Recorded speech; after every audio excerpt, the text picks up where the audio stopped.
देख ली फिर सारी वीडियोस यूट्यूब पे, लेकिन डिसीजन अभी भी नहीं बना। अगर मैं आपसे ये कहूँ कि बहुत ही ज्यादा चांसेस हैं कि रिसर्च करने के बाद भी ज्यादातर लोग गलत मॉनिटर ही बाय करते हैं, बिकॉज 10,000 के बजट के अंदर हमें ऐसे मॉनिटर नहीं मिलते। कोई भी जाके मॉनिटर बाय कर लिया, उस पर सारे काम हो रहे हैं, बहुत फर्क होता है। अगर तो आपने गेमिंग के लिए मॉनिटर चाहिए, आपको उसमें देखना है कि मेगाहर्ट्ज कितने हैं, रिस्पॉन्स टाइम कितना है, स्क्रीन साइज देखो इस बजट के अंदर आपको 24 इंचेस का ही मिलेगा। 27 इंचेस वाले गेमिंग मॉनिटर बहुत कम ऑप्शन है इस बजट में। देखो ये तो बात हुई गेमिंग मॉनिटर की, लेकिन हर यूजर ने गेमिंग मॉनिटर तो बाय करना नहीं है। जिन यूजर्स को मेरी तरह एक ओवरऑल मॉनिटर चाहिए जिसपे आप एडिटिंग भी कर सको, स्टडीज भी कर सको, फिर हमने ध्यान रखना है कि आईपीएस डिस्प्ले होनी चाहिए उसमें। एंड एक और चीज का ध्यान रखना है कि डिजाइनिंग और एडिटिंग के जो काम होते हैं जरूरी नहीं है कि गेमिंग मॉनिटर पे वो बढ़िया से हो जाए। तो सबसे पहले आपने अपना पर्पस डिसाइड करना है।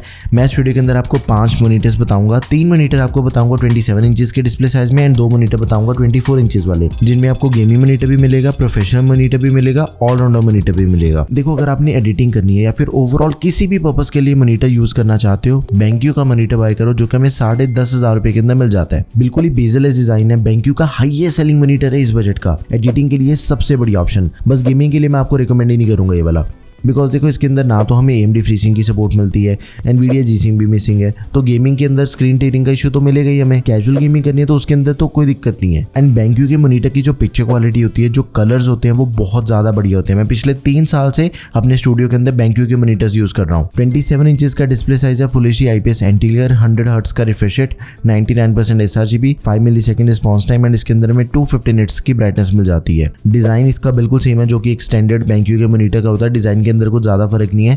इनबिल्ट स्पीकर्स मिल जाते हैं, 2 वॉट के 2 स्पीकर्स हैं, 2 HDMI पोर्ट्स हैं, एक डिस्प्ले पोर्ट एंड एक ऑडियो। इस वीडियो के अंदर मैं आपको जितने भी मॉनिटर्स बताऊंगा सभी के अंदर आपको 3 साल की वारंटी मिलती ही है। इसी बात पे वीडियो को भी लाइक कर दो। अगला मॉनिटर है Acer का नाइट्रो। ये एक गेमिंग मॉनिटर है। देखो Acer की जो नाइट्रो सीरीज है वो स्पेसिफिकली गेमिंग के लिए ही बनी हुई है। चाहे हम नाइट्रो की लैपटॉप की बात करें या फिर हम गेमिंग मॉनिटर की बात करें, सबसे बढ़िया गेमिंग मॉनिटर है इस बजट के according, because 0.5 millisecond response time है। गेमिंग के अंदर बिल्कुल लेटेंसी नहीं मिलती। 180 हर्ट्ज का रिफ्रेश रेट दिया गया, 250 निट्स की ब्राइटनेस के साथ ही Asia 10 की सपोर्ट मिल जाती है। एंड इसके अंदर में AMD FreeSync प्रीमियम दिया गया है। स्क्रीन टीयरिंग और स्टटरिंग एकदम ही मिनिमल है, स्पेशली AMD GPU के साथ। 2 HDMI पोर्ट्स हैं, एक DB पोर्ट है, हेडफोन एंड माइक का कॉम्बो मिल जाएगा। 27 इंचेस का डिस्प्ले साइज है, तो आप इसे जरूर कंसीडर करें। कलर ग्रेडिंग वाले काम करना चाहते हो, एडिटिंग करना चाहते हो, वो चीज भी इसके ऊपर बहुत बढ़िया से होती है। अगला मॉनिटर भाई ऐसा मॉनिटर है जिसे आप बिल्कुल आंखें बंद करके बाय कर सकते हो, कुछ सोचने की जरूरत नहीं है। सैमसंग का मॉनिटर है, टोटली ऑलराउंडर, बिकॉज इसकी जो क्वालिटी है ना वो काफी बढ़िया। चाहे हम बिल्ड क्वालिटी की बात करें, डिस्प्ले क्वालिटी की बात करें, सैमसंग इज टोटली अनबीटेबल। वैसे ये प्रोफेशनल मॉनिटर है, लेकिन इसके अंदर आपको डेडिकेटेड गेमिंग मोड मिल जाएगा। बहुत ज्यादा बढ़िया गेमिंग तो नहीं होती, लेकिन नॉर्मल गेमिंग हो जाती है। कैजुअल गेमिंग के लिए बढ़िया, ओकेजनल, बिकॉज 100 हर्ट्ज का रिफ्रेश रेट दिया गया। AMD FreeSync की सपोर्ट मिल जाती है, 4 मिलीसेकंड रिस्पॉन्स टाइम है, आई-सेवर मोड भी आपको इसके अंदर मिल जाएगा।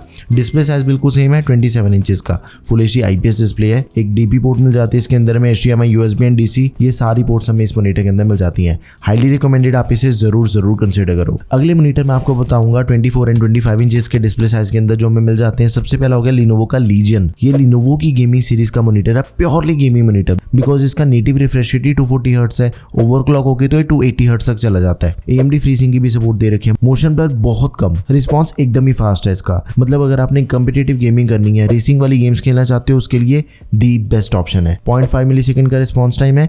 Asia 10 की सपोर्ट हमें इसके अंदर मिल जाती है। 25 इंचेस का फुल HD VA पैनल दिया गया है, 2 HDMI 2.1 पोर्ट्स हैं, एक DP पोर्ट है एंड साथ में ऑडियो आउटपुट। तो आप इसे जरूर कंसीडर करें। Now last option I would say कि सैमसंग की गेमिंग सीरीज का हम मॉनिटर बाय कर सकते हैं, जो कि हमें 10,500 रुपए के अंदर मिलता है। ये हमें मिलता है 24 इंचेस के डिस्प्ले साइज के अंदर। 180 हर्ट्ज का रिफ्रेश रेट है, 1 मिलीसेकंड रिस्पॉन्स टाइम, 95% sRGB है, आई-सेवर मोड हमें इसके अंदर दिया गया है। एक HDMI पोर्ट मिल जाती है, एक DP पोर्ट मिल जाती है और साथ में हेडफोन आउटपुट। ये सारी पोर्ट्स हमें इसके अंदर मिल जाती हैं। देखो अगर आपने गेमिंग करनी है फास्ट एंड मोस्ट रिस्पॉन्सिव के लिए Lenovo Legion बाय कर सकते हो। बहुत अच्छा रिफ्रेश रेट है, 0.5 मिलीसेकंड रिस्पॉन्स टाइम, FreeSync की सपोर्ट दे रखी है, स्पीकर्स भी आपको इसके अंदर मिल जाते हैं एंड फुल अर्गोनॉमिक स्टैंड है। लेकिन गेमिंग के लिए सैमसंग का मॉनिटर भी बढ़िया रहेगा। ओवरऑल स्पेसिफिकेशन की बात करें तो सैमसंग एंड BenQ ये दोनों सबसे बढ़िया रहेंगे। लिंक्स आपको सभी के description box and product tab दोनों जगह पे मिल जाएंगे। कोई भी क्वेरी है किसी भी मॉनिटर से related, do let me know in the comment section. And अगर आपने दूसरे किसी भी बजट के अंदर मॉनिटर बाय करना है, भाई सारी वीडियोस आपको चैनल के ऊपर मिल जाएंगी। That's all for this video guys, thank you for watching the video, peace out.